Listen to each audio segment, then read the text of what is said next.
believe. Believe. Believe. Believe. Believe. Believe. Believe. Hello, Believe Nation. Today we're going to talk about the power of belief. And as always, guys, as you're watching, if you hear something that really inspires you, please leave it down in the comments below. Put quotes around it as well so other people can be inspired. And when you write it down, it's much more likely to sink in for yourself as well. Enjoy.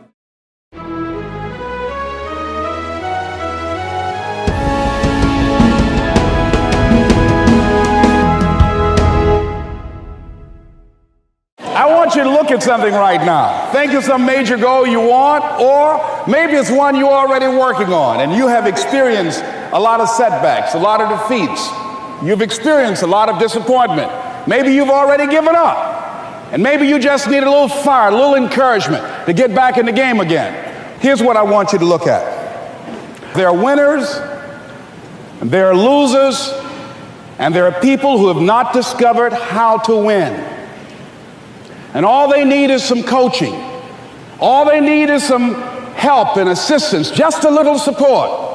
All they need is some insight or a different strategy, a plan of action to make some adjustments that will open up the key to a whole new future for them, that will give them access to the unlimited power that they have within themselves. That's all that they need.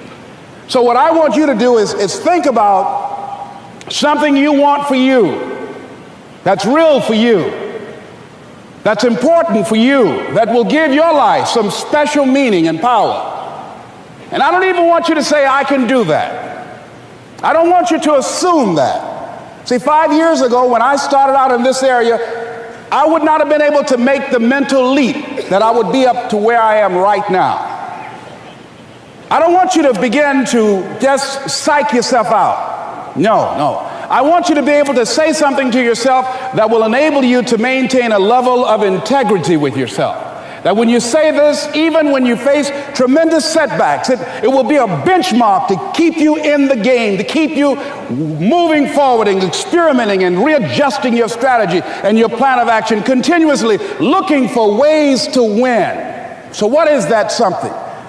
When you got an idea you want to move on, you might not have the money, you might not have the education, you might not have the support or the resources you need. What is that something that can keep us going, that will enable us to act on our dream? What's one of those keys that will begin to help us to discover the secrets to our dream? Here's what I want you to repeat after me, please, with power and conviction. Say, it's possible. It's possible. That's all I want you to do when you look at your dream. Just say to yourself every day, it's possible. Just say that every day to yourself, it's possible. Because what does that do? See, it begins to change your belief system.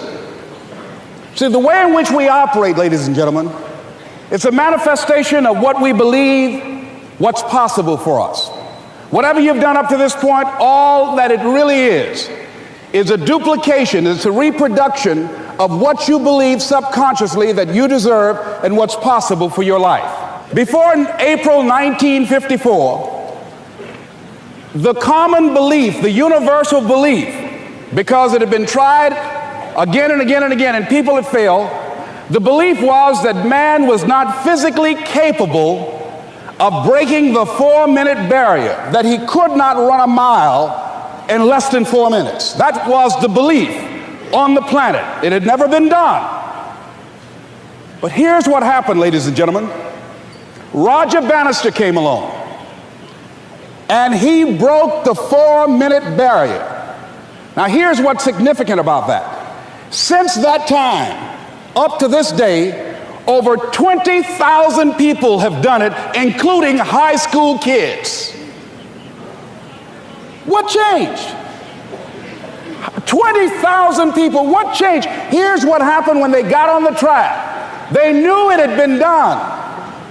And because they knew it had been done, there was a new belief about this barrier, about this goal that was unreachable. And those 20,000 people got in a race believing, knowing in their heart that someone had done it, that it's possible, that they could do it. And I'm saying that if you know anybody that had some goal, some dream, something they wanted to do, and they did it, then I'm saying that you know in your heart that if someone has done it, then you can do it. It's possible. And that if someone can make their dream become a reality, that it's possible that you can make your dream become reality. First day I went to school, I was in a classroom. By the time I was, 6 years old, didn't go to school until I was 6 years old because I was living with my grandmother at that time. Sure. But she had taught me how to read the Bible stories. So I went into the classroom knowing Nicodemus, Shadrach, Meshach, and Abednego. I could spell all of those words. I thought I was preaching to my kindergarten teacher. So she was like, "Who is this girl?" So I was never placed in an environment where I was ever made to feel inferior. I always felt like I'm the smartest kid in this room. And because I was never placed never put in a position where I was made to feel less than, Sure. I didn't grow up feeling less than, you know? And the rest, as they say, is history. And the rest, they say, is from history. And it's all about what you believe. You know, I say this to, when I do something on my network now called Life Class, the fundamental key to success is what you believe is true for yourself. Not what you want, not what you desire. It's what do you believe? You know, you can say, I want to be the most successful person in the world. Yeah. But if you believe that there's a glass ceiling and you're going to have a hard time kicking through that glass ceiling, keep yourself you will down. be defined by the glass ceiling. And the great beauty and gift of my life is that I was never defined by the box that other people tried to put me in. Stripping that all back to the start of your career, a man with a dream, training in the gym day in, day out. If somebody said to you, you'll have or you'll be as successful as you are now, what would you had said back then? I believe you. That's what I would have said. Because I did believe. Yes. I believed in it. I had very few people who told me that. I had a small group of people that would tell me something like that. Other than that, it was just me telling myself. Yep. So if someone came up to me and told me that all the way back then, I'd say you're damn right. One of the things that's so fascinating to me is that Amazon and Jeff Bezos have pursued what might be described as a very asset-heavy business model. They're buying airplanes. They want to own the entire supply chain from beginning to end. And Alibaba has effectively an asset-light business. It is very much, in terms of the retail piece of this, the opposite. You don't want to own the warehouses. You don't want to own the logistics companies. How do you think about that? Is Jeff Bezos right, or are you right? And is there going to be a meeting in the middle? I hope both are right. And because the world can never have one model. If the world has only one correct model, the world's too boring. Right? We need to have all kinds of models. And the people who do the model should believe in the model. And I believe what I do. Right? The difference between Amazon and us. Amazon is more like an empire. Everything they should control themselves, buy and sell. And our philosophy is that we want to be an ecosystem. Our philosophy is to empower others to sell, empower others to service, empower making sure the other people are more powerful than us. Making sure with our technology, our innovation, our partners, our 10 million small business sellers, they can compete with Microsoft, IBM. Our philosophy is that we think using internet technology, we can make every company become Amazon. Yeah, I think if you don't actually believe what you're doing is really important. If you don't derive satisfaction from what you're doing, then you will not be able to sustain all of the bad things that happen in the incredibly long period of time that the bad things happen over. And so the only motivation that I have seen work for people over a long period of time is enjoyment in what they're doing and an intense belief that it matters. And ideally liking the people that they go to work with every day. But I think the reasons that a lot of people, and by the way, it's totally cool when people start off saying, well, I want to make money or I want to be famous. I think a lot of people start that way and they don't like to admit it. But pretty quickly, or at least in the first few years, I think a lot of people find a deeper mission for why they do what they do. And that drives them then for the rest of the time they work. What you represent now, for all those kids out there trying to make it in whatever field it is, whether it's music or something else, what words do you have for them in terms of how you've lived your life and you've made it to this point? Because you're not supposed to be here right now. No. What advice do you have for them in terms of their lives and their journey? Lace up. What does lace up mean? For say if it's the casual person that might be seeing you for the first time on the show, what is lace up? That means, it means what you want it to mean, but to me, in a day and age like this, it means put both feet on that ground, lace up, get ready to face the world, go out there, take it on, and turn a grain of sand into a diamond. You know what I'm saying? I think they love that answer right there. They're definitely laced up. See, that's what it's about, man. You know what it's about? It's about believing in something. You know what I'm saying? Like having faith in something, man. Like that's what it is. Like we're not trying to hear some president in a suit who, can't even live his own life, because he's so worried about public perception. We can't relate to that, you know what I'm saying? Like they want to see someone doing what they're doing, living how they're living, coming from where they're coming from, and like making something better of themselves and just sitting on their ass, you know what I'm saying? Like that's why they're screaming, because they see that in us, and that's what I'm coming with on this album. I'm just gonna be the people's champ. Yeah. You know what I mean? Like I don't want to hear some reverend tell me I have to believe in an organized religion. I don't want to hear some president tell me what he's going to do and not going to do, because they never do it. I don't want to hear some teacher put a limit on where my education could take me. You know what I'm saying? Like you want to teach me to, go and fix lights in the house, but you don't want to tell me that I can take my own career into my own hands and be an entrepreneur and come up with something like this. They didn't teach you could do this. Yeah. I'm not scared, man. I'm ready to step up and be a leader for this generation and be a voice for this generation. And all these people can act like they're talking for these kids, but it's just an act. Like I'm still one of those kids, man. Like this means the world to me, and that's what this album is about. And I just know things are gonna change, man. I feel it. I feel it. I believe in, like, I don't know. If you want to be a fireman, go and do it. If you want to be a ballet dancer, then go and be a ballet dancer. If you don't believe in yourself, then no one else will believe in you.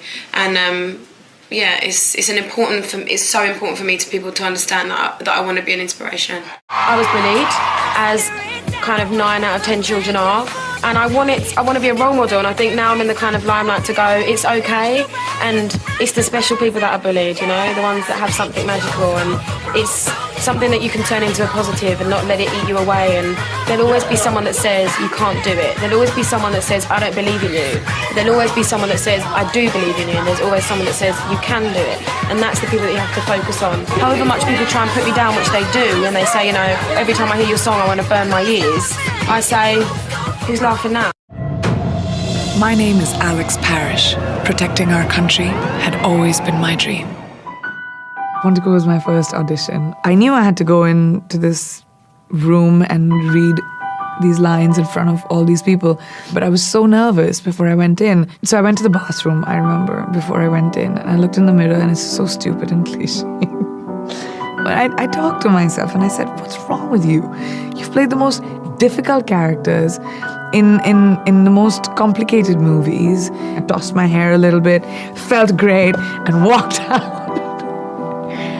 Did my bit and got the job. What's your message for viewers out there about following their dreams? I would say if you truly believe in something and you really have a passion for something, then go for it. I think there's a lot of obstacles that you have to go through, and nothing's ever given to you, and it takes a lot of hard work and dedication, but if you really believe in it, then you should do it. And so you really have to believe the internet's going to be mainstream.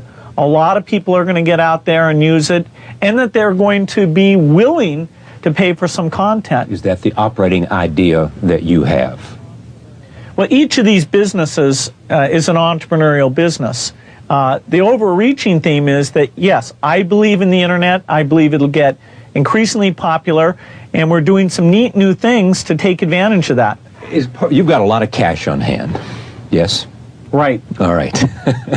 It puts you in an enviable position. You can experiment with a lot of entrepreneurial ideas and see what sticks and what flies. Well, we're in business to make money, but the other thing is providing such a cash flow for you. Well, it all belongs to the shareholders. Yeah. We're not dilettantes. No, I know. We are business people, and it is true that if you find an idea that requires 3 or 4 years of improvement and patience and really sticking with it, that we're very good at that. Take Windows, which we bet our company on. Everybody doubted that would succeed. IBM did not support us in that.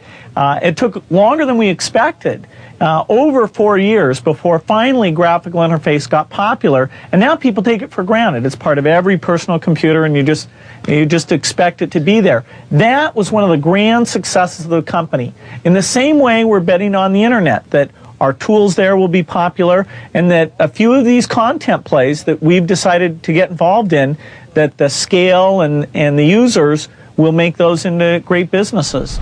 Thank you guys so much for watching. I'd love to know, what did you think of this video? Which clip resonated the most with you and why? Also, is there anything that you want to share about the power of belief that will help the other members of Believe Nation? Leave it down in the comments below and I'm going to join in the discussion. I also want to give a quick shout out to Jerry Crawford. Jerry, thank you so much for picking up a copy of my book, Your One Word. It really, really, really means a lot to me, and I hope you're enjoying it. So thank you guys again for watching. I believe in you. I hope you continue to believe in yourself and whatever your one word is. Much love. I'll see you soon.